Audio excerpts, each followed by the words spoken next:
our annual study of total video key facts, which we released yesterday, shows us that TV is evolving rather than being a revolution, really. Live TV and linear TV is still incredibly important across large parts of Europe. And it's very different in each market. So in the UK, 70% of daily video is linear and live, whereas in somewhere like Spain and Italy, it gets up to 90%. So it's a very different proposition depending on the market that you're in.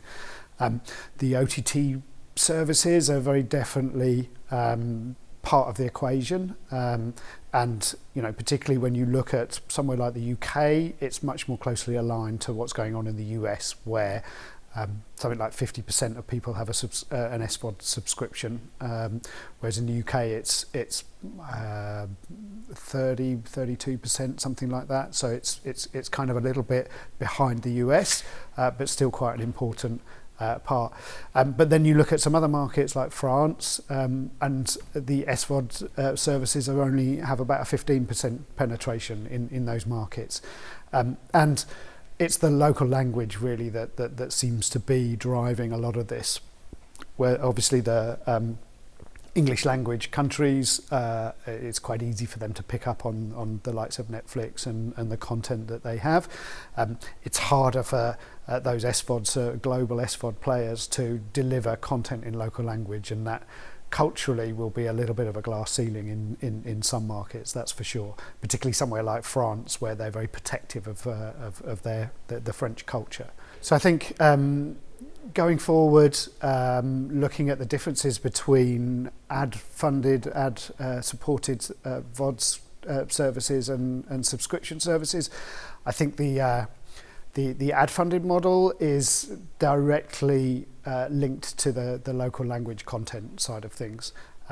As I've said before, the subscription services are looking to monetize their product globally, and that tends to err towards English language content, whereas sort of broadcasters and which are driving the main AVOD services in local markets, they're experts in producing local culturally relevant content, and so from that perspective, they're the ones who are really focusing on content that is riding local trends, and kind of fulfilling those needs.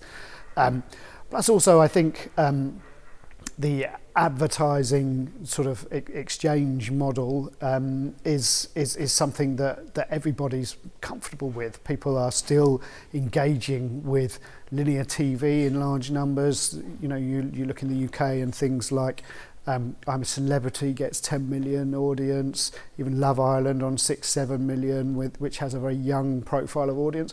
People are still happy to understand that they need to exchange their time for advertising in order to see and get access to that content. Plus also, people don't have a limitless pot in order to pay for content, so having access to free content, people understand that somebody's paying for it somewhere.